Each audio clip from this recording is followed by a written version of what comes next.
नमस्कार साथियों, गौमूत्र क्रांति के YouTube चैनल पर आप सभी का स्वागत है। हमारे साथ इस समय गाजियाबाद से मौजूद हैं नानक चंद जी, जो कि 70 वर्ष के हैं, और उनके बेटे नरेंद्र कुमार, जो कि 34 वर्षीय नरेंद्र कुमार। ये लोग जब 25 दिसंबर को हमारे पास यहाँ आए थे, तो पिता को लेकर बेटे का असमंजस में पड़ना स्वाभाविक होता है। स्वास्थ्य खराब था, स्थिति बेहद गिरी हुई थी। यूरिन में लगातार प्रोटीन आ रहा था, जिसका लंबे समय से उपचार किया जा रहा था, लेकिन असफलताएं हाथ आ रही थी। तो गाजियाबाद से दोनों पिता पुत्र यहाँ पहुँचे।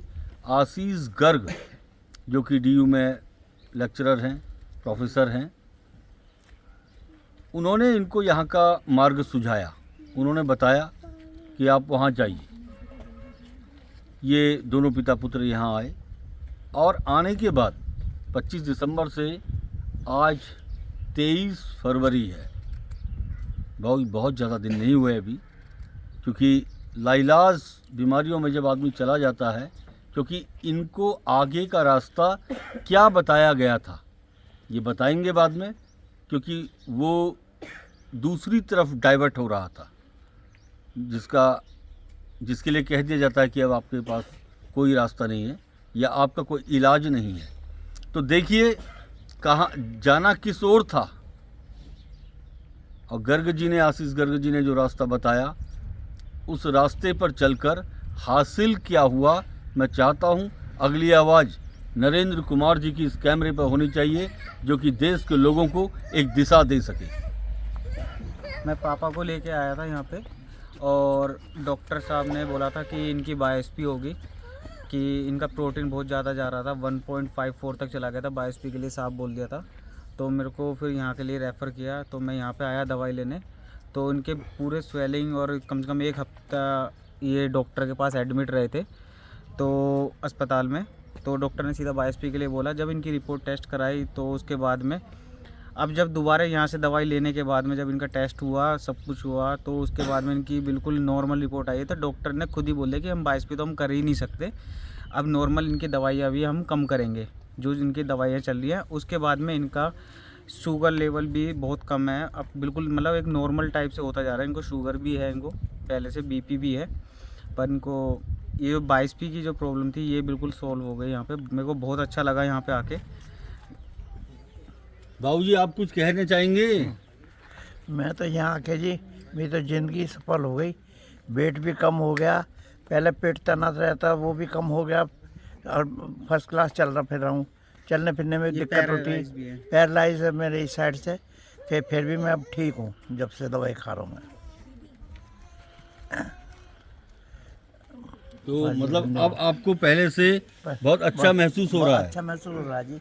अच्छा, देखिए, ये आपके सामने नरेंद्र कुमार जी ने भी ये बताया कि स्थिति बायोप्सी की थी, और बायोप्सी के बाद क्या चीज़ होता है, क्या नहीं होता है, आप सब लोग जानकार हैं।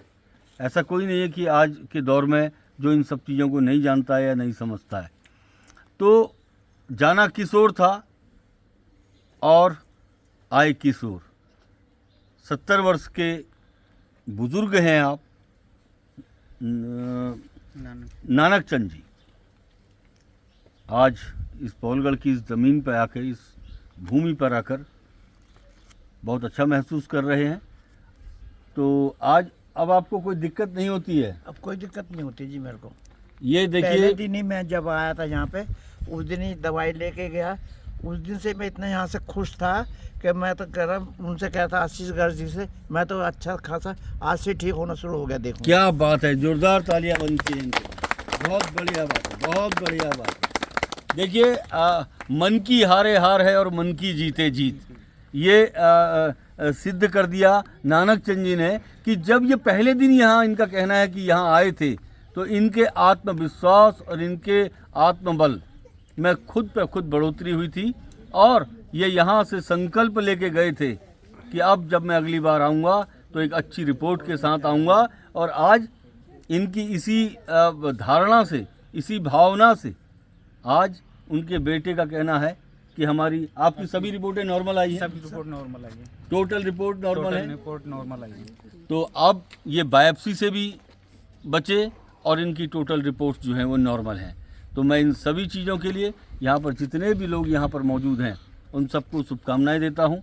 उन सभी लोग स्वस्थ रहें, दीर्घायु रहें और इन सभी जितने भी रिजल्ट्स यहाँ आते हैं इसका श्रेय हिमालय के उन संतों को देता हूँ जिनकी छोड़ी हुई विद्या को, जिनकी बताए हुए मार्ग पर हम लोग चलकर आप लोगों का साथ दे रहे हैं और आप लोगों के लिए कुछ आगे को नया करने की अब एक योजना बना रहे हैं। इसके लिए इसका पूरा श्रेय हमें स्वयं कभी नहीं जाना चाहिए। इसका श्रेय इस सनातन की भूमि को और हिमालय के संतों को जाना चाहिए। जय भारत, जय हिंद, जय उत्तराखंड।